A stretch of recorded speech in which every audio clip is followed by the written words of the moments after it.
Hello, and welcome back to another Dela's Voice live Sunday show.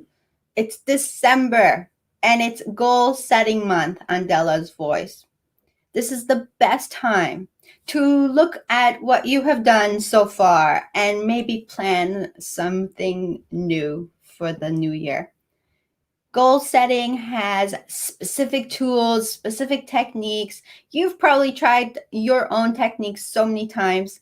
And my purpose is to bring in experts who have extra tools, tools of their own that they can offer you so that you can set yourself up for success.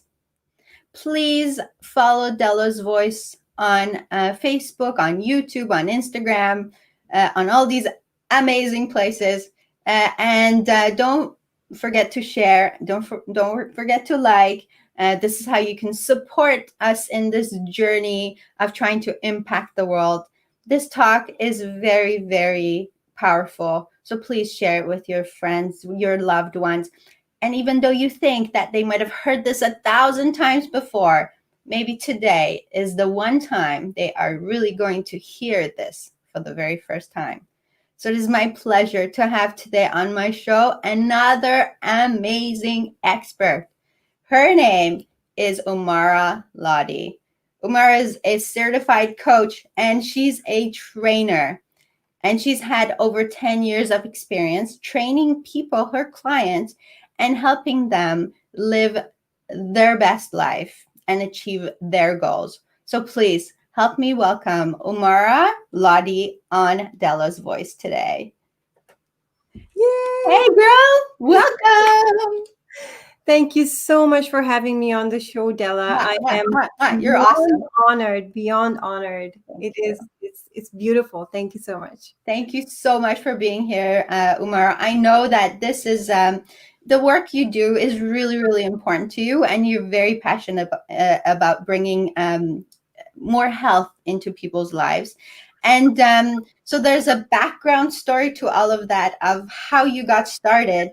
And I do want to connect there because to me, stories are what really build that relationship, the bridge between people, and they connect us together on a whole new level. So why don't you go ahead and give us a little bit of a background story of where you got started, how you got here, my friend.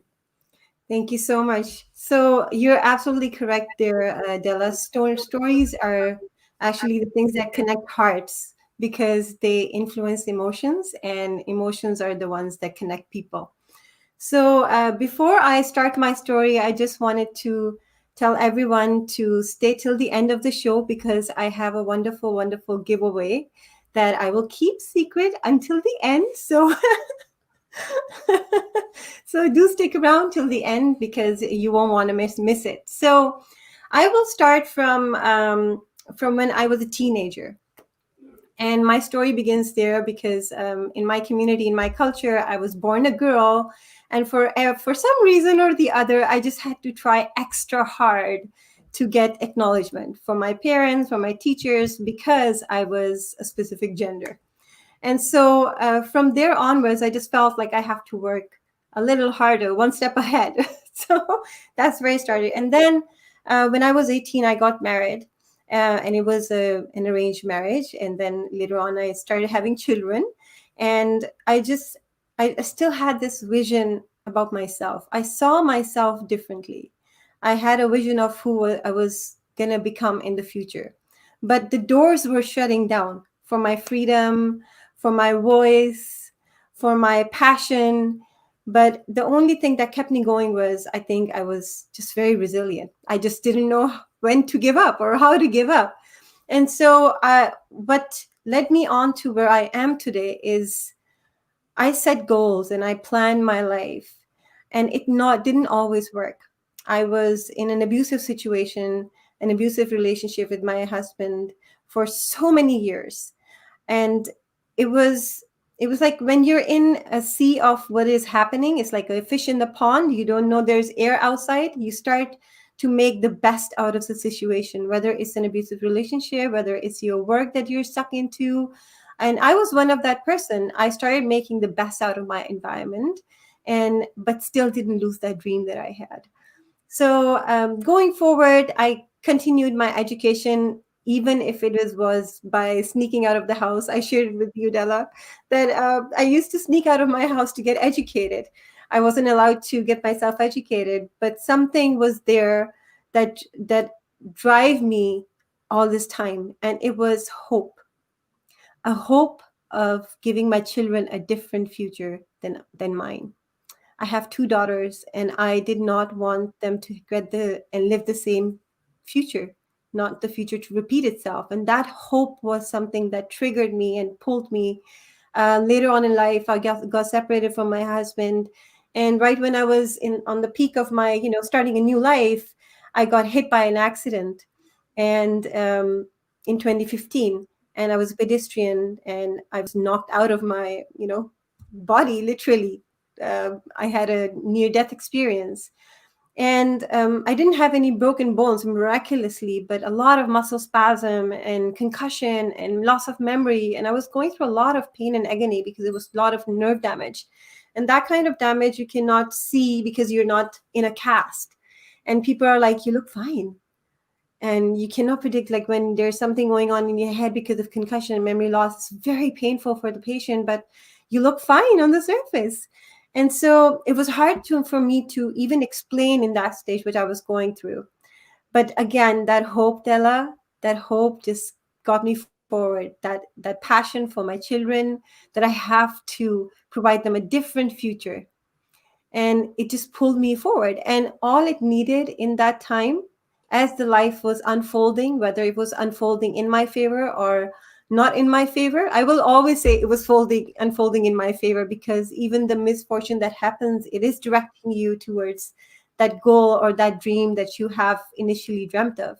And so how the life unfolded itself, I kept on going, and I started making goals, and I started making plans. And I didn't do it on my own. I was raised a very simple person. At the age of 16, my dad told me not to read any other book but academia. But then I got hold of books. My mentors, they started quoting people. And I was like, wow, that touches here. What is that? I want to discover more. And so I started going into books. And I just dived right into it, all of me. I gave it my all. I was listening to audiobooks. I was reading books in the day, at night, you name it. I was just like all around books. Even now, if you see, I've got like tons of books on my desk because I love them.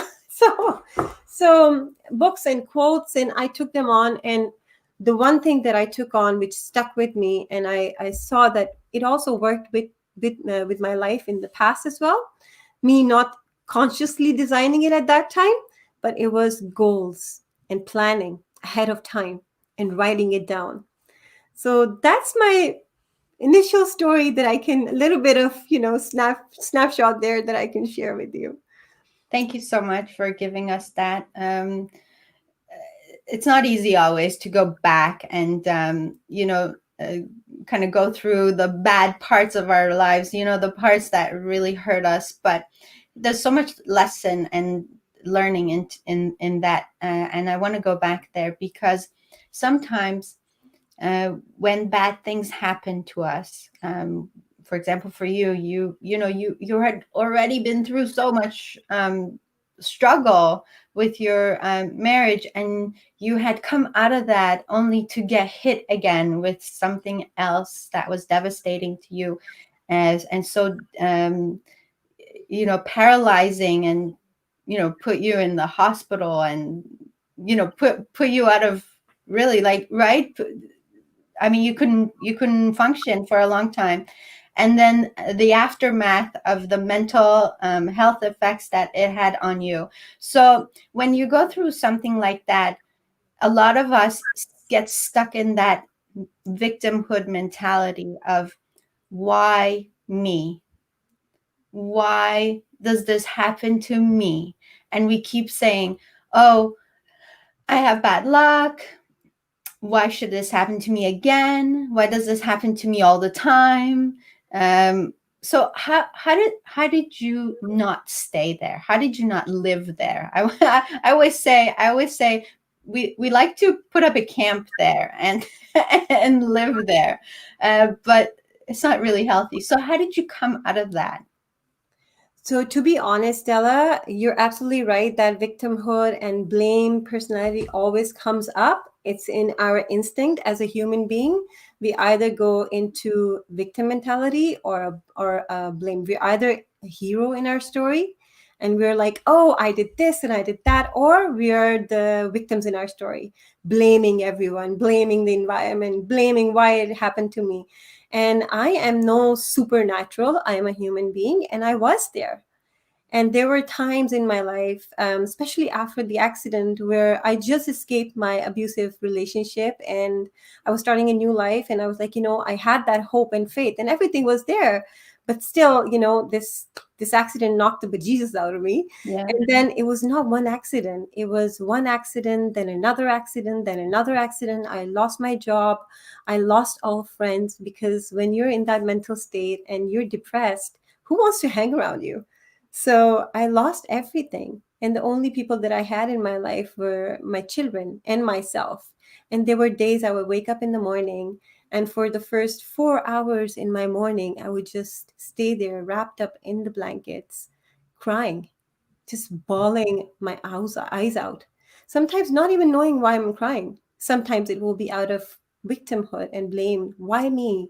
Why? What could I have done right? Why are other people happy? Why are they going and doing things that they want? And why can't me? I'm putting the exact effort. I'm doing the exact work. Even during my accident and that loss of memory and not being composed enough mentally, I still went on, Della, and I got myself licensed in insurance because I lost my previous job. I couldn't stand up and train anymore, but I could drive a car. I drove Uber. So it was, I tried to find out ways, one way or the other, and I drove Uber. I was making good money. Then the depression struck again, and I couldn't even get out of my house to drive a car anymore because I was just wrapped up in the blankets and crying. So I was there. But what helped me, Della, is, and to a lot of viewers in that state, you won't feel like reaching out to someone because the world seems like a very dark place and no one seems to know what you're going through. And you're like, what's the point of sharing when they don't even know what I'm going through? Yes. So, two things that you can do: stay wrapped up in there, or create a new vision for yourself. Whatever happened in the past, you had no control over it. Life is going to unfold the way it's going to unfold, and you have no control. It might seem as harsh, it might come as hard, but I'm sorry, like, you have no control on life. But we have control on our actions, on our mindset, on finding new opportunities, and on reaching out and talking to people and sharing your story. Some people, I'm not saying that you will always get a result. You will probably get a lot of no's. You will probably get a lot of rejection. You will probably get across a lot of people who are not sympathetic, empathetic around your story. But you will find that one person who will trust you and who will believe in you. You only need that one person. That one person.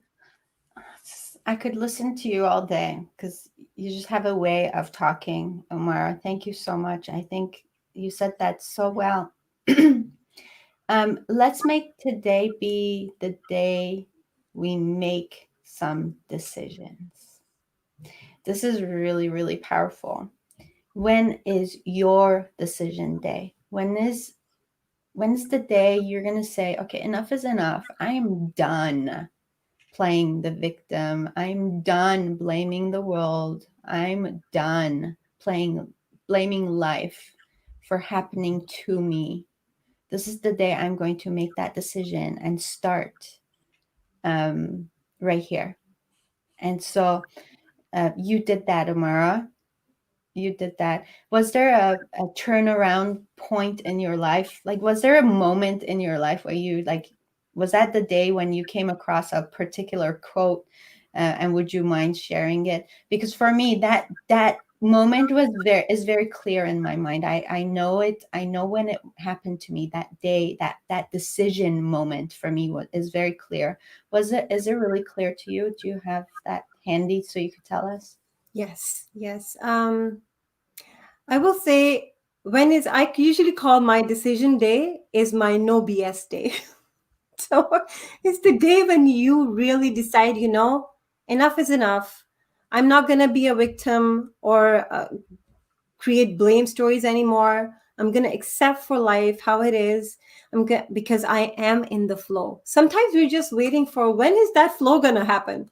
Or I had that flow in the past and now it's not there. I was having a conversation with one of my mentors, Travis Fox, the other day.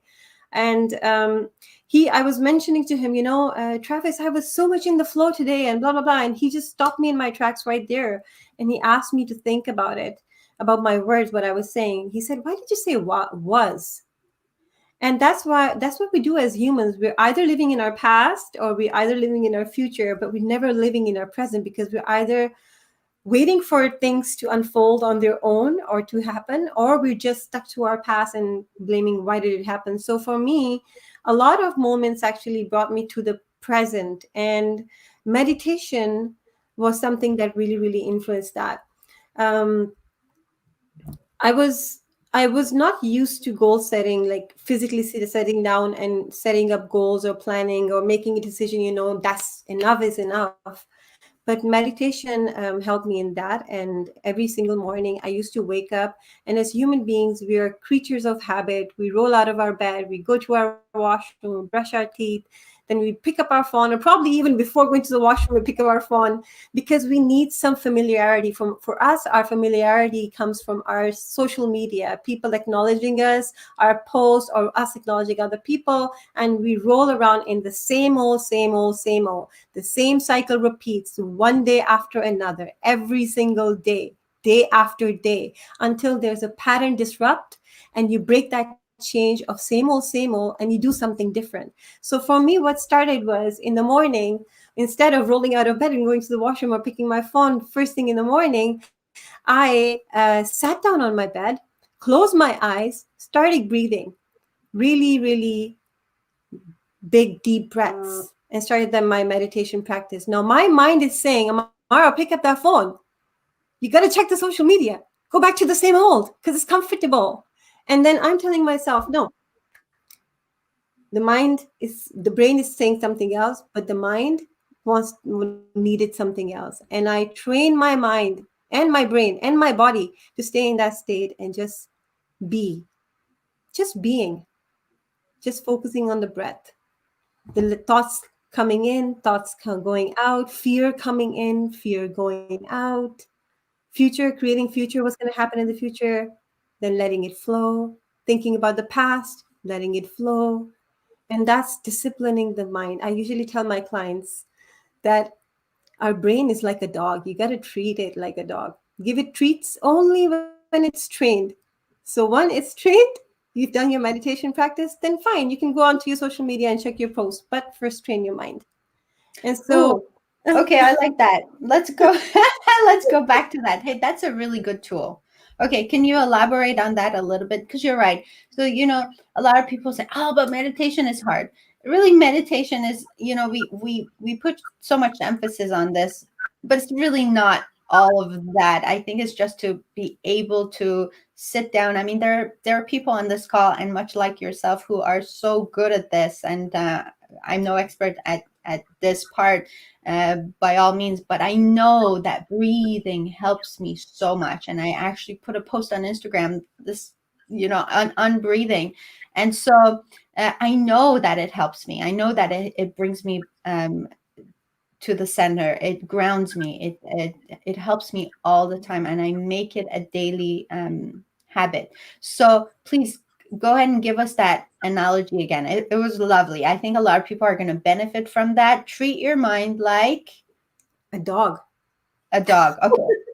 Go ahead. Go ahead Train and it, elaborate on that. train it like a dog and give it treat only when it's trained. Train your mind like a dog and give it treats only when it's trained. So um, I came up with this analogy when I started working out around my diet. around my workout routine. And it started all from meditation, because I feel how we do one thing is how we do everything, Yes. right? And so during my workouts, in doing those reps, I would like to give up just before those last two reps. Yeah. And I made a mantra for myself. And I actually was taught that from my trainer at that time. And she told me, every time you're coming to the very end of your fuel of giving that one last rep, tell yourself, last rep is the best rep. And every time when that last rep will come, I will say, last rep is the best rep. And Della, I would end up doing two more after that, even Mm-hmm. after the last rep. Mm-hmm. And similarly, I I put the same analogy with my diet pattern. So I went into binge eating because I told you I was really, really depressed. And in a depressive state, some people just stop eating. For me, it was opposite. I turned towards eating. And so I developed that analogy there as that whenever I felt like eating something, I held it off. I trained my mind like a dog. I held it off for the next 7 days, or I held it off for the next few hours when it was actually time. And then I treated myself. And what I say to my clients is, you can treat yourself when your mind does not require it anymore. That's when you treat yourself or your stomach with that little treat, that little chocolate. Don't give yourself chocolate right away after workout saying, "Oh my god, I did my workout. Yay." Or, "Oh my god, I followed my diet for like a week and it's fine. Now I can take it." No. When your mind doesn't need it anymore, when it's not asking for it anymore, that's when it actually deserves it. So, Okay, this is really good. This is you're bringing me back to one of my mentors, and what he teaches is this exact same thing. Don't let your mind control you, because you are the boss. Like, you control your mind, and exactly exactly. like that. And he said, just when you can't do it anymore, just tell yourself that I'm just gonna do 5 more seconds. And so that's what I do too when I'm working out, and I know that people are like, really, like, it's hard, this is the last like bit of squats. People, you can do 5 more seconds, you can do anything for 5 more seconds, and you're so right. And then you're like, oh my god, I get this surge of energy, now I can do more than 5 seconds. It's really good. Yeah. This is And so it good. also, you also discover your belief system, right? It just gives like this adrenaline to your belief system. Yes. You get your belief system around yourself gets stronger. You're like, oh my god, I feel like a superhero. Yes, yes, amazing. Umar, just let us go to the comment section, see if there's anything that we can address. There's lots of people watching, and I want to make sure we say hi to them all. Hamid is watching. Frida, Tony, hello, good afternoon. Hope you have a great day. Merry Christmas to you and your family. Enjoy. Stay safe. Thank you so much, Tony. Same to you. Sherry's sending us applause. Myrna's is saying, hello, lovely ladies. Hello to yourself, lovely lady. Myrna's actually, she's a great coach as well. And yesterday we were talking about the power of breathing. And just like you said, you started paying attention to the words because your mentor said something, and it kind of uh, it made sense to you. Mehnaz is one of those people who is paying attention to those words. She's always saying, make sure you pay attention to the words that are coming out of your mouth, because you're always listening, right? Exactly. And she says Della is huge on books too, and love reading her books. Yes, I love books. I think books are the greatest gift to humanity. Um, so, and Sarah, thank you so much for everybody for being here. Let us know what you think of this. If you have any comments on breathing, how how important is it to you, breathing? What techniques do you use? And also, like, going back to this goal setting idea, um, what have you tried in the past? Has it worked for you? Um, and let's see what we can dig from this conversation. Okay, back to you, Omara. Well, because you mentioned goal setting, I would say before even setting goals, you have to start planning. And I would like to bring up a wonderful quote by Abraham Lincoln, and he said that if you give me 6 hours to chop a tree down, I will spend the first 4 sharpening the axe. And what he means by that is the planning aspect before the goal is as important as the goal. Brian Tracy said that a clear vision backed by definite plans give you a tremendous feeling of confidence and personal power.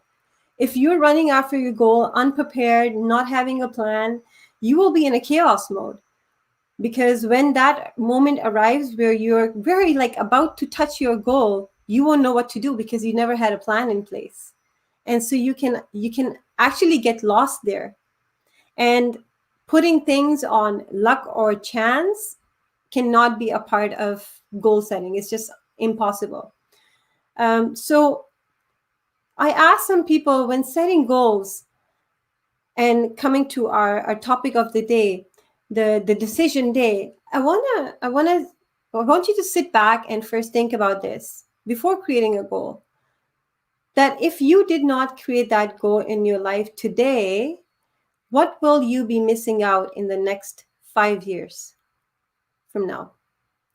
And because there are things that you are compromising in your life just because you're not taking that one action because of that one fear that is pulling you back. And that fear is there because you haven't planned out properly for your goal. So just think about it.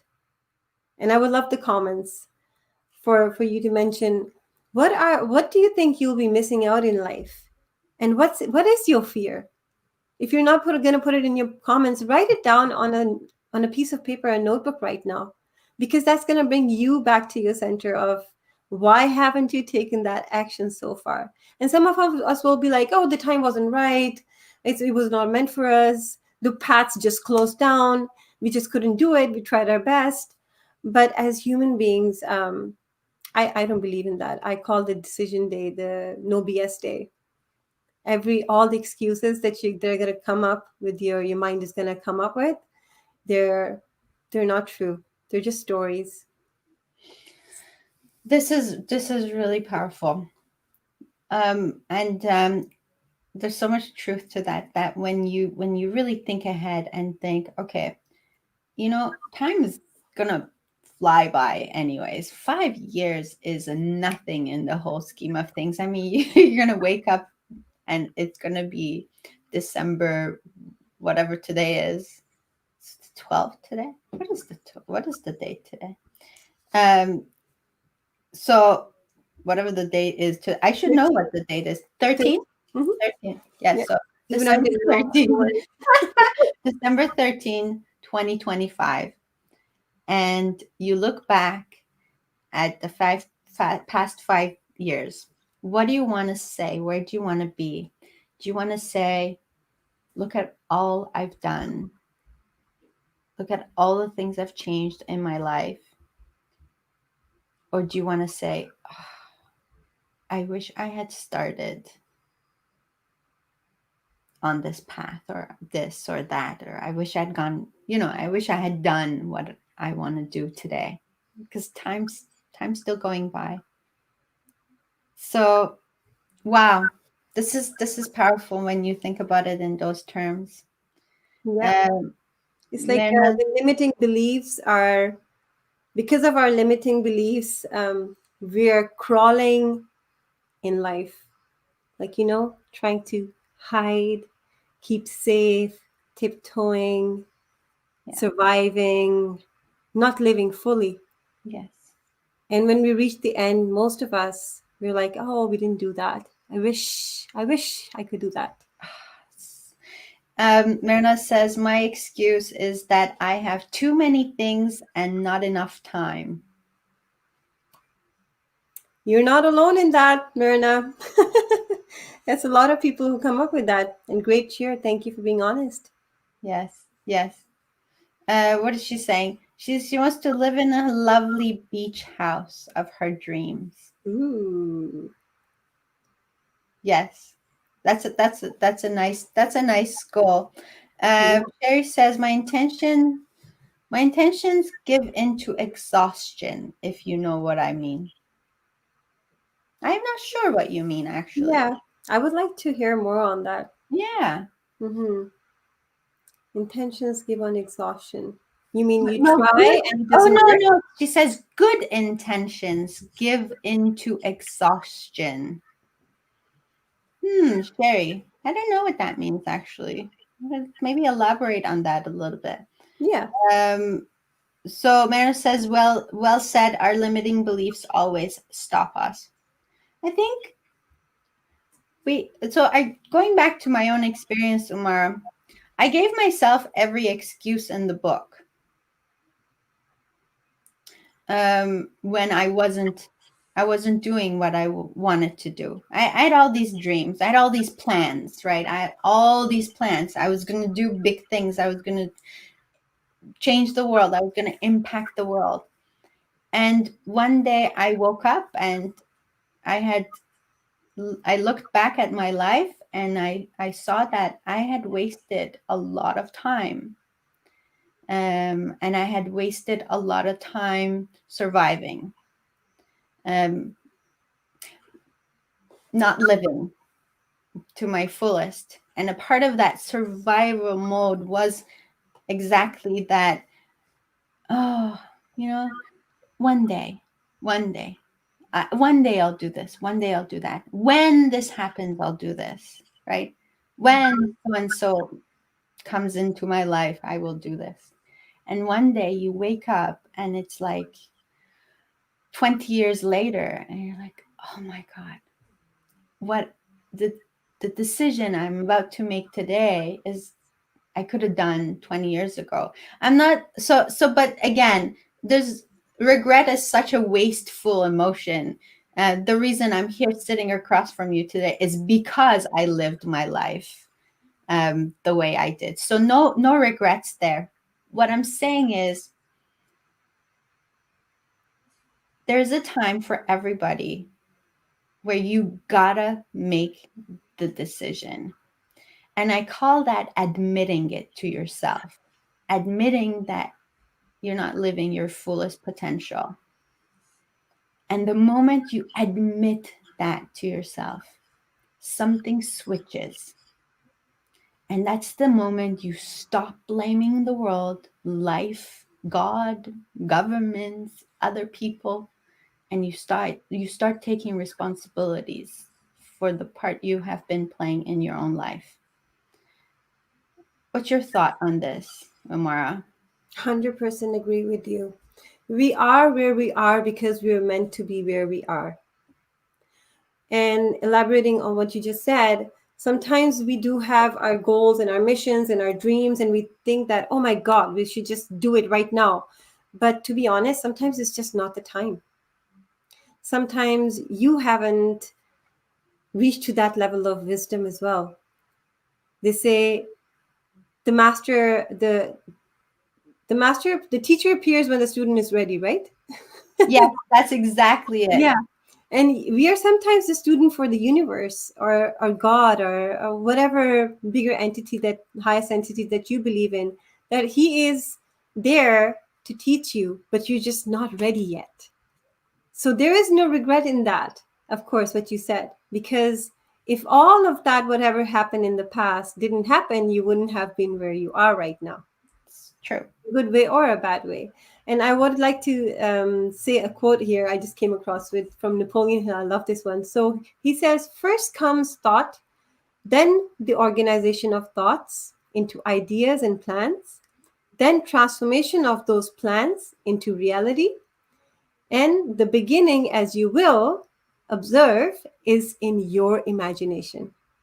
So there is Yes, a point in time in the past where you have actually observed yourself where you are right now, but back then it wasn't the right time.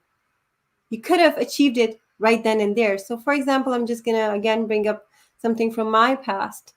When I was married, and I was a young girl right out of high school, very pampered inside my four walls of my parents' home. And I wasn't exposed to the outside world that much. So for me, I was brainwashed, I would say, to believe that my husband is my world. He's my world. He's like, I have to make him happy, and that's all what I'm supposed to do. And I tried to be the best wife I could. But the step that I actually took of getting out of that abusive marriage, I could have taken the same step 2 weeks later when I was married. And I'll tell you why. I took abuse for almost 18 years, physical, mental, you name it, verbal. And I could have made that decision right then and there on the second week of my marriage when I got my first slap. And I could have made up that choice of leaving him, but I wasn't ready. And I had to go through all what I went through to get emotionally strong, mentally strong, grow myself, sneak out of the house and get my education, get my power in my children, get that hope from them to change their future. And then I was ready to take that step. I was laughing with my brother the other day, the first time that I took that step and I got separated. Before that, just a few days before that, I believed what my husband used to tell me, that if I left him, he would kill me, he will track me down, kill me, and also that I will sleep on the bench with my children and I'll die. And that's what I believed. I believe if I left him, I would die.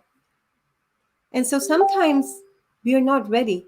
We can take those actions in the past, but we're not ready. So we have to go through all of what we go through to deserve the future that we have created for ourselves, the powerful future.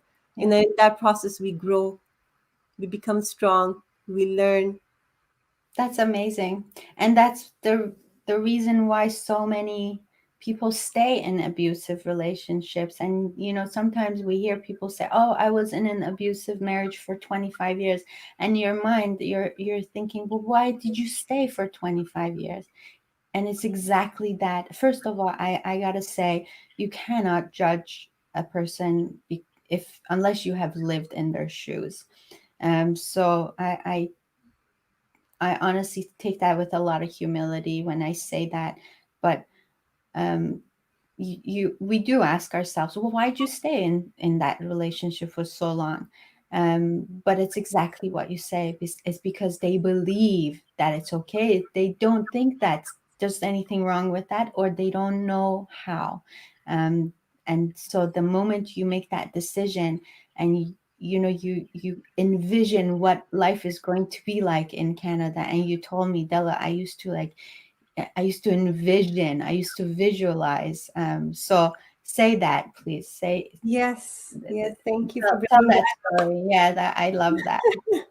So, in my culture, a woman is not supposed to run outside if, in case a man, a male servant saw them, or any male saw them. It's like very out of dignity for a woman. And so, growing up, I was very active in sports. Right after marriage, I was told not to run, not to do exercise, not to do anything. So, just like sneaking out to get money, to get my education, I also used to wake up really early in the morning in the dark where everyone was sleeping, and I would go and I would run around the house. We had a long track around our house, and I used to run there. And while I was running, I used to go into this trance meditative state, because runners, a lot of runners can relate. While running, you're controlling your breathing, and it's sort of a meditation state as well, because your mind is in the present of the breathing. Okay, my body, this is happening, I'm sweating, I'm getting tired, and then you try to block all that and you focus on your breathing and you keep on running. And so in that state, I would usually sometimes just close my eyes, and I would imagine that I'm not where I am. The house that I'm in living, no. The track that I'm running on, no. I would just totally transport myself in some other space, which was in Canada. And I before I transport myself, I would go the previous night, and the Google Maps, I would open that up, go on the street view, and I would scroll on the street, on the pavement, imagining I'm walking on it. That's where the visualization came as a part of my life. I used to visualize myself literally walking on those streets while I was running in my home track. And I didn't realize it actually after even coming to Canada. And then one day I was running and I was like, oh my God, I just saw that street and I was running on it 5 years ago. And I created that vision because, Della, at that time of my life, it was the lowest point in my life. And you mentioned when we say some people, why didn't they get out of that situation? In my life, in my past, the situation was not only mentally that I was hypnotized of thinking that I don't have a way out. It was also because I was literally locked up, locked away on a hill, on top of a hill in my in-laws' house. I was not supposed to communicate with my brother. I was not supposed to communicate with my friends. There was I did Everyone was just cut off. And so the only phone that I had, it was like back in the days, it was landlines. And every time I would call my mother or any of my cousin by mistake, if any, my mother-in-law or my in-law, someone from the other end would pick up the line and listen to the whole conversation because they knew what the abuse they were causing. So they didn't want me to, you know, say anything. And so I was very careful about my communication as well. So I was literally locked away. So I didn't have any chance. And in that moment, I got hold of the book, not the book Secret. So back in the days, YouTube was banned in our country. I couldn't watch the movie on YouTube. I didn't have much access on internet. So somehow, somewhere, I don't know where, I think it was Facebook, I came across The Secret, and it mentioned what the mind can create. Um, it can get physically, right?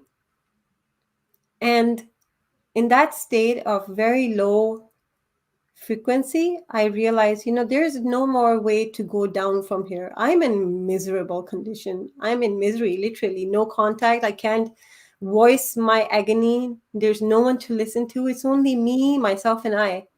And I'm taking this torture, and I can keep on taking it, or I can just try it, try something new, and see where it leads. And that's where I started visualizing. And I started walking on the streets of Toronto, and I started running on the streets of pavements of Toronto or the track, and it all came true. And so that's what you do now. You run on the streets of Toronto, and you don't ever take that freedom for granted again. And I know that gratitude is a big part of your life, Umara. So do you want to talk a little bit about gratitude, and then we're going to move on because we want to go back to the goal setting and the planning, but you also have a fantastic gift you want to give someone. Yes. And so I know there's a few ladies on this call, and I know one of them is going to be very, very happy getting that gift. So Very lucky. good. Absolutely. Yeah. So you were mentioning gratitude. Um, in every single religion, every single faith and culture, Della, gratitude is introduced. But as human beings, like I said, we're either blaming or becoming victim, or we sway away, especially when the times are very low. And we're like, oh, I've got nothing to be grateful for. And so I did visualize of running in the streets of Toronto, and I was doing that until that accident hit me and I couldn't run anymore. And I taught myself violin in the times where I was getting abused, because that was my way of getting my emotions out through music, and it was therapeutic to me. And I couldn't play even the violin anymore. And so in the midst of all that depression and not walking, I couldn't play the instrument that I loved. And so there was no escape there. And I was like, now I have nothing to be grateful for. It's all taken away from me. And why? I'm a good person. Why is this happening to me? I'm like, I didn't do bad to everyone. I just showed love, and I'm giving, and I'm a mother, and I'm doing my best to be a mother. And I was, at that time, Della, I was doing a full-time job and taking full-time school because I wanted to create a different future. So in the morning, I would go to gym at 4 o'clock in the morning, do my training with my trainer. And then by 9 o'clock, I would be in my school. And by 1 o'clock, I would be in my office, and I will work till 10 o'clock at night. Ah! And besides that, and then I would come back home, I would cook dinner for the next day, pack up my kids' lunch, make breakfast, pack it up so that they can grab and go in the morning. And when they come back home, they have things to eat. And so I was doing like everything on the go, like a machine. But universe has its way. It knocks you off. It tells you you're not doing the right thing. You got to do some self-care too, give some time to your kids. And it just sometimes slaps on your face. And so the accident happened. And in that moment, especially when I went into deep, deep depression and started meditating, in that state of meditation, when the breath was going in me and out of me, I was just awakened to the fact, Della, it's such a blessing, this human experience. I mean, imagine yourself being a tree. I mean, I'm sure they have their own kind of sensation or feeling as well, but us being human is such a heightened form of experience with our five senses. We're tasting things, we're smelling things. This we can breathe, it goes in and it goes out, and all these functions in our body are happening. And I couldn't walk, and I was limping, and I was in pain, but I was still breathing, and there was a reason. And I became, honestly, like I said, I'm not a perfect human being. I became very suicidal. I had several attempts in the past. And it was just because I was like, I just didn't know what to do. Gratitude was not present anymore. And so I realized there's a reason why I'm breathing. There's a reason why I didn't die all these times in the past where I tried. So what is happening? Like, what is the message that I'm getting? And I realized the breath that I was taking in, taking out, the thoughts are coming in, going out. And in that moment, the breath made me realize I had a bigger purpose. First of all, yes. First of all, for people who are going through my state, who have lost it all and are not present to gratitude, to make them get present to gratitude. Um, there were times, Della, that I fed my kids instant noodles for days, and I would be worried what I'm going to feed them next day. And then I would become grateful and be like, God, I believe you. My kids are innocent. I know you're not going to make them suffer. I must have done something wrong, maybe, but you can't make them suffer. And miraculously, there were people bringing food to my door, and my fridge will be so full I can't even tell you. And it's like a miracle. The more you're grateful, the more things you're given by the universe, God, Allah, whoever you believe in, to be grateful for. And it's the first time I thought it was okay, it must be coincidence. The second time it must be coincidence. But then third, fourth, fifth, it became a belief, absolute 100% faith belief. The more you're grateful for, the more things you're given to be grateful for. And don't forget to take action. You can't just be grateful and sit in that corner and just be grateful. Be It's true. yeah, like, be grateful and then take action in whatever way, shape, or form that you can. Take action. Yes. If you're breathing and you have a tongue, you can talk. That's your action that you can take. Hmm. Talk about things. I'm going to go over the comments. Thank you so much, everybody, for your comments. I love that you're staying engaged. Thank you so much. It makes this conversation so lively when you add the things you want to say. So I want to go back and see. Sherry says, all one has to do is to want, figure out what is the want, and find the way to achieve it. However, the energy required to execute the plan, the fuel needed, can give into exhaustion embedded. Yes, I totally get it. Yes, you're so right. And it can be exhausting. Um, yes, the action part is exhausting. But what has helped you, Amara, in the past? I can quickly say what it's helped me is to, first of all, be compassionate towards myself, give myself grace, give myself a pat on the back for the small little wins. Right? That's really important, not to forget that everything counts. That every day I'm getting better, every day I'm learning more, every day I am going towards what I want. and living a better life. So I don't know, do you want to say what helps you, Omara, in this exhaustion? I know, Absolutely. I totally get it. Absolutely. Thank you for asking. I tell my clients, and this is something that I practice regularly as well. As human beings, we forget. Our memory span is very not very big unless and until we write things down and or we have pictures of it as a reminder. So before goal setting, I usually tell my clients too that make a journal for yourself. Get in the habit of journaling. And in that journal, write every single, acknowledge yourself for every single deed that you accomplished.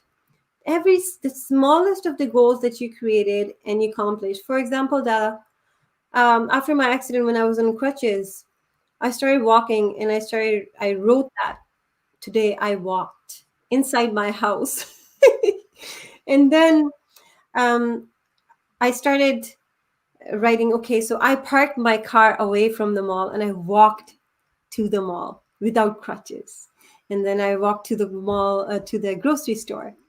And like those small things, because not only those small things are going to be they're going to build a reward system for yourself. So let's suppose when you're disbelieving yourself and you're like, I can't do it or this is too big, you're going to go back to those accomplishments, even if they're the smallest ones, and you will realize that at some point you were not even able to do those and you did them. Yes. So it's an acknowledgement that you are you do need that acknowledgement continuously, Yes. and it will increase your belief system. So number one is that. Then vision board. Either write what you want or create a vision board. Vision board is very powerful because when you're cutting out the pictures, you can actually visualize of living in that space, driving that car, getting that goal, running that mile, and you can experience it. Just like I was telling you, I would close my eyes and run on the track and think I was transported to another country. Just like that, you can meditate on those pictures and just make a vision board. And after that, make a plan of how you're gonna make those visions happen. Now you have an end goal, but you gotta, join the dots in between. And so make a plan. And it's not gonna be a perfect plan, and it's not always gonna work out. Sometimes the goals that we are setting for us are also not aligned with us. And so in that case, don't be attached to the goals that you're creating. Work towards them, put an action plan, do what your best, and if it doesn't work out, then it's not meant for you. Make a different one. You're not a tree or like something that cannot think. Just make a different goal and, Mhm. and make a goal which is you're passionate about and emotional about and attached to, because and write what you're passionate about that goal, because the more your emotion is involved, the more it's going to trigger and propel you when you're getting stopped in taking those actions, right? So for me, when I was depressed and I was binge eating, I even told you in the previously when we were talking, I got into addictions and I was smoking. And for me, I quit it all. I took action because my goal was so strong, and I was emotionally invested in it, and that was that I want to play and be healthy when my grandchildren arrive. I gotta be healthy. And for that, I cannot be depressed. I cannot be smoking and killing myself, my body gradually. I cannot be in pain. So I pushed myself, did my exercise, did the walking, quit all the addictions, stopped eating junk because I wanted to be healthy for my grandchildren. So create a goal that you're passionate about and it's attached to your emotions. And then also create a list of things that can go wrong during that action plan to reach your goal, because Oh, life is not going to always be smooth, and we usually create our goals and we deny the fact that it's going to be, we're like in that it's going to be a bed of roses. It's not going to be. Come back to reality. This is life, right? All the things that you think can go wrong, because if they do go wrong, then you will have an action plan already set for them. that's neat. I've never heard that Yeah, before. and even if those things in your action plan which might go wrong, even if they're not mentioned there, at least you will know that when you thought of those things that can go wrong, your head, your mind was actually the one who came up with the solution, and it will give you another belief system that if I could solve those problems, on my notebook, then I have the capacity of solving these, whatever is arising right now. Yes, yes. Amazing. Thank you. Oh, so just to go over some, there's a lot of comments. So Ziba says, great conversation. And she's also added, totally agree. I was just doing that last night, told myself I am so proud of myself and what I have achieved. It's great. And Ahmed has joined us. Hello. And Mana says, my favorite affirmation is everything is every hang on, everything in every way I am getting better, better and better. And so true, journaling and tracking your wins are huge, and we are getting better every day. I mean, look at us using technology for the past few months. I mean, some of us were totally lost with technology, and now we're like zooming this and zooming that, and using technology for everything. And we've gotten better because we've learned, and that's just how it is. We learn in small little steps. So today, Umar, you're helping people train their body, their mindset, to live healthier lives. And you're a personal trainer, and you have amazing tools and techniques that you help people with. And so I know that all of us want to have that fit body and like that healthy, amazing vessel to live our lives to the fullest. So what is it you're offering one lucky winner today? Um, I There was a point in my life, Della, where I was 172 points because of depression and binge eating that I was involved in, and I lost all self confidence because of all that overweight. And already existing injuries. My mobility was getting worse and worse every day. I had developed arthritis in my fingers, my wrist, and my joints were giving up on me because of the weight that I was carrying. And so again, it was my decision day, and I was like, enough is enough. And I took on action. I hired a trainer at that time. I spent thousands of dollars with that trainer because she was trained in training the athletes, injured athletes. And I spent thousands of dollars on educating myself when I got into personal training program myself. And I realized, there's two options for every human being: for them to take action towards their health and make a decision and enroll themselves with someone who can keep them accountable. Because if we could keep ourselves accountable, we wouldn't have been where we are today. Even I have my coaches who keep me accountable on the actions and plans that I commit to. So you need a person to keep you accountable. You also need a person who will work with your mindset, who will custom make your workouts and your meal plans, because not every human being is the same. We're all unique and different in our own way. So I decided to become a trainer myself and train people. And because it's Christmas, and because I'm with you, and especially for this program, I am giving out one lucky person 2 weeks of free training, where I do a one-on-one call with them each week. There's a one-on-one call, onboarding call, then they have one group call each week. They get a fully custom planned workout with training videos, tutorials that they can do at home or at gym as they please. They also get everyday meal plans for 2 weeks, and they get some really secret tips that I only give to just a few people. So to get into that contest, I'm offering whoever wants to enter that. But all you have to do is just message me, why do you deserve to get that one offer, one lucky offer? Just Okay. give me the biggest reason. Why do you deserve? Okay. So go ahead and do that in the messenger for you. Send that in your messenger.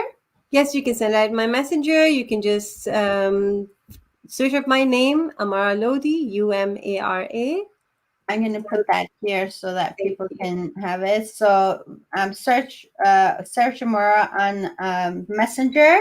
on, Yes. on Facebook, friend her, and then send her a message on Messenger on why you deserve to get this amazing gift from Umar. 2 weeks of having your own personal trainer, leaving you with tools that you can use for a healthier lifestyle, for a better Absolutely. And body. these secret tools are going to stay with you for life. It's not just for 2 weeks. You Yeah. can use them over and over again in your business, in your lifestyle, in your Yeah. health.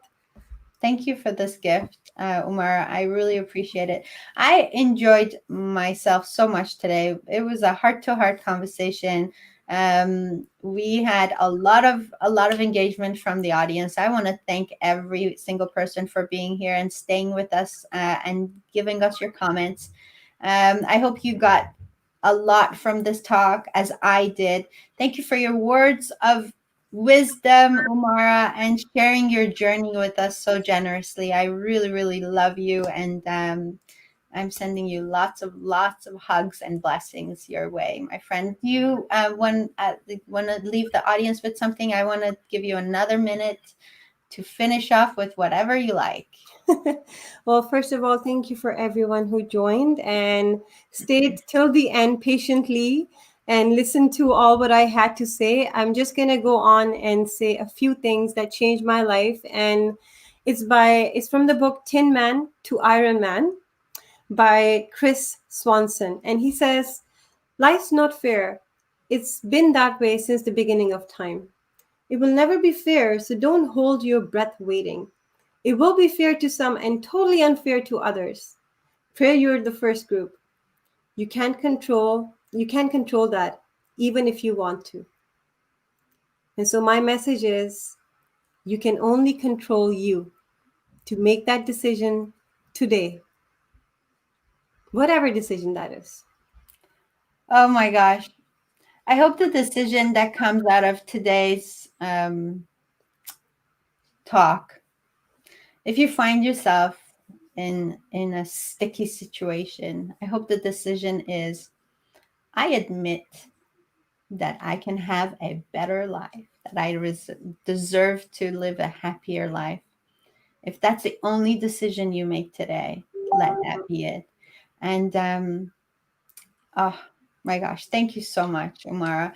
This has been a fantastic talk. Thank you, everybody, for sticking around. Thank you for being here. Thank you for your support to Dela's Voice. Please follow me on YouTube, on Instagram, on Facebook, under Dela's Voice. And this is the way you can help me impact more and more lives. And I'm so blessed to be doing this. I'm Thank your biggest fan, Della, for the Oh, work that I you're love doing. you, Amara. Thank you so much. You're amazing.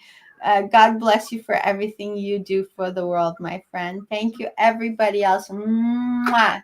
Until next time, this has been another Della's Voice, hoping to spark your soul. Stay blessed.